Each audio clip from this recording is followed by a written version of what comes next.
Jack, if I didn't run a toasty business, I would probably run a pizza business. I love pizza that much. But today we're going to make pizza at home. Yes. And I'm going to show everyone at home how to make a quick pizza base. No proving, no resting. Oh, handy. Super quick. Like I said, you can have a pizza base made, topping done, baked in the oven before the time it would take to get pizza delivered. I love that, and I love the hack of making dough at home that doesn't require proving. So It's great. Great one for a midweek meal when the kids are like, I want pizza. oh, we know that one well. But we're not getting takeaway, but you've got a few simple ingredients in the fridge and the pantry. You've got pizzas in no time. Perfect. All right, so what I'm going to get you to do, I'm going to start on the dough. Yep. If you could start to chop some garlic for me, chop some red onion for our Yes. toppings. I'll show you what we're going to do with that later. All right. All right.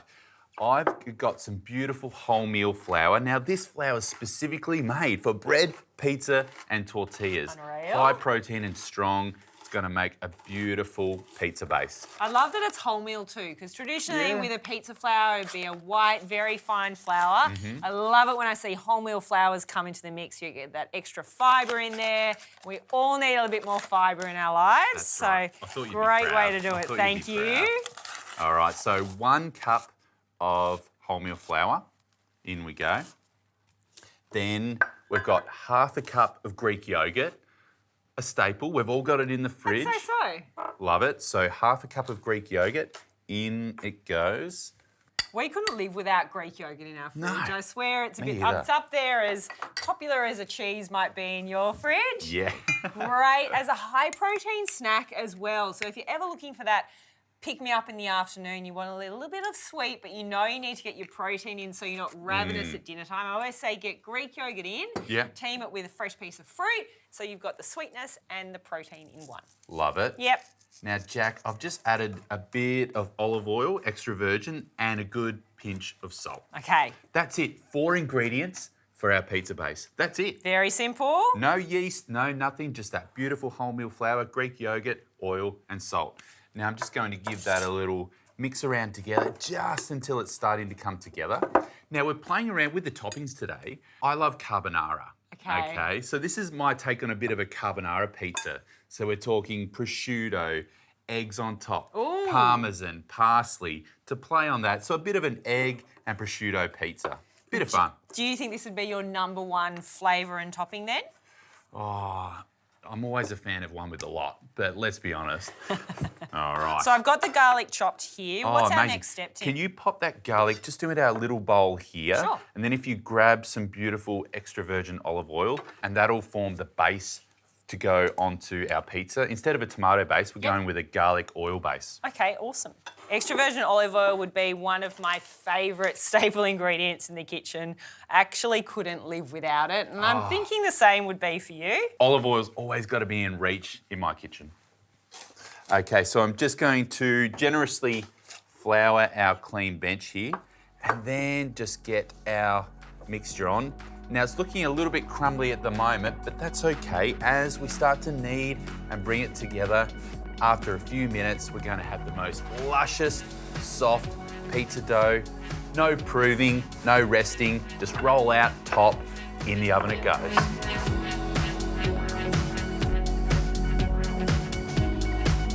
All right, Jack, so our dough's done. So you can tell it's nice and soft and elastic now. It's bouncing back. Look at it. I'm gonna roll out the pizza dough now. What I need you to do, could you grate some Parmigiano Reggiano for us? We want a nice, good cup of that for our pizza. And if you could also chop me some parsley, that would be Can do. fantasmo. And I see you're making a pizza as a rectangle today. We're going with a instead bit the of round, a against the norm. bit of an oblong pizza Yeah. today. I really like that rustic style where it's not in a perfect circle. Yeah. So lightly dust your board, give it a little press out. Now you get the old rolling pin out and we just get rolling. Oh, good fun. Like Limp Bizkit said, keep rolling. Now we want to just get this nice and thin.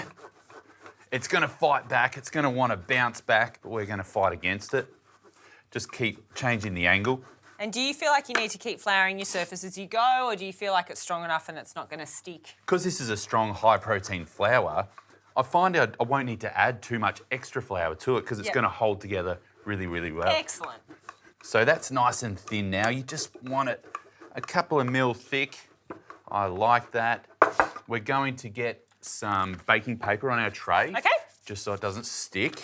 And what do you reckon? Is that enough cheese? That is great. I know Jack. you love your cheese, I so I know. always feel a little bit of pressure when you say grate a block of cheese. I'm like, is it ever going to be enough to meet your No, standards? that is absolutely perfect. And then I might get some chopped parsley as well if you've Sure got thing. some room there. Just going to transfer our pizza base onto our tray. Stretch that out a little bit. Now, thank you. We've got our garlic infused extra virgin olive oil, which is going to form the base for our pizza. Now I want to get some of those chunks of garlic on there. And we're just going to paint. This is my masterpiece, Jack, I'm painting. Get that all over. Now I want a little bit of this cheese, this beautiful Parmesan on here. This is going to act as the glue for our other ingredients. I hate when I get a piece of pizza and you go to eat it and all the toppings fall off. Nothing worse. So this acts as a bit of glue The to toppings hold all slide. the toppings on. Okay, nice and generous there. I'll get some of that beautiful red onion that you've sliced up for me. I do love red onion. Red onion's probably a little bit sweeter than a standard onion, so it's a great one because it can actually, not be too offensive if it's a little bit raw still. Yeah. I'm just obsessed with red onion at the moment, and it's great on everything and just adds such a great flavour to any dish. I once learnt that, in fact, even though people like to peel a lot off an onion, it's those outer layers that hold the most nutrition. It's really potent in the outer layers. It's a great source of quercetin, which is an antioxidant. So know that you're getting some antioxidants onto your pizza Fantastic. already. I love that. And then we've got some rocket leaves here. Rocket not only adds greenery, but rocket's nice and peppery, so you're just getting Love rocket. another dimension of flavour. So bit of rocket onto our pizza. Oh, so that's interesting. You add it in now. I typically add in my rocket at the end and try and, I guess it looks like a garnish, but you also get that fresh crunch at the end. So I'm very keen to try it like this. I like both, but I like when you put your rocket on the pizza and it roasts, it gets all nice and crispy bits on it. Yeah. It's great. So rocket on there. Then some beautiful prosciutto. I'm just going to slice that open. So I can see you're adding some prosciutto on there, which is delicious. But if you wanted to go for a veggie option, perhaps some marinated grilled eggplant or capsicum, maybe just even some sliced mushrooms onto this one would be a goodie. That's a great idea. But I love prosciutto. Okay. And that the saltiness is going to give us a really great flavour as well.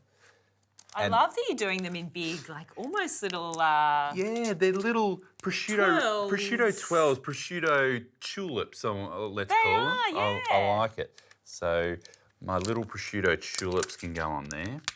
Now we just want to top with some of that beautiful chopped parsley. We'll save some for garnish. Some more of that Parmesan. And then, this is the exciting bit, we're going to crack some... yeah. We're going to crack some eggs onto the Here pizza. we go. And as the pizza cooks, that's what's going to cook our eggs. So, great idea. Something a Showing little you bit trick different. here. So, we're just using the prosciutto as a bit of a guard so the egg doesn't run off the pizza. Yep.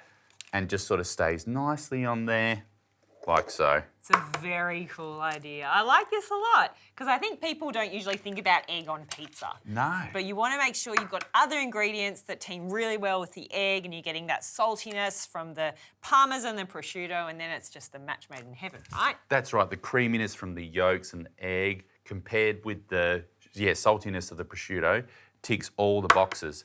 More egg, I say, on pizza. Okay, and the final one in there. Very cool. That's done, ready to go in the hot oven. Now guys, you want this pretty much as hot as your oven's gonna go. So 240, 250, and it won't take long. You're probably only looking at about 10 minutes, 12 minutes. Yep. And pizza time. Yes. Why would you ever order pizza for takeout again when you can make this at I home know. in such a fast time? I'm questioning it, It's cheaper, faster, tastier, lots of good ingredients too. Wow. How good. So you've got that crispy prosciutto. That's gone really crunchy. Those eggs are beautiful and golden. And that base, nice and crispy. Ooh, I like it. Okay, a couple of final flourishes. A bit of freshly cracked black pepper. Always. Again, carbonara is the inspiration. You always finish with lots of black pepper. Lots and lots. And a little bit of fresh chopped parsley over. Bit of greenery to the top as well. Bit of fun. Pancetta and egg pizza. All right, let's slice. I can't wait to taste this. The suspense is actually killing me. So that wholemeal flour has just created the most gorgeous, quick pizza base. And the eggs have cooked perfectly through. They're nice and actually, I thought they'd be like hard cooked all the way through. There's actually a little bit of a soft runniness to the egg, just right. There you go. That's a big slice, but Oh, you can look, comment don't to that. underestimate my ability to eat. It's pizza. All right, pizza time. Bon appetito. Bon appetit. I went straight in for the egg and the prosciutto, and it was just the best match. I just love this crispy prosciutto on top. The pizza base is perfection, so well done on that. I would have never have thought that you could make a pizza base so easily and just with 2 ingredients. That's it. Flour and Greek yogurt. A little bit of salt and a little bit of olive oil, but I'll be that's making it. this one very soon. Amazing. So there we go, my carbonara-inspired pizza coming to a menu near you.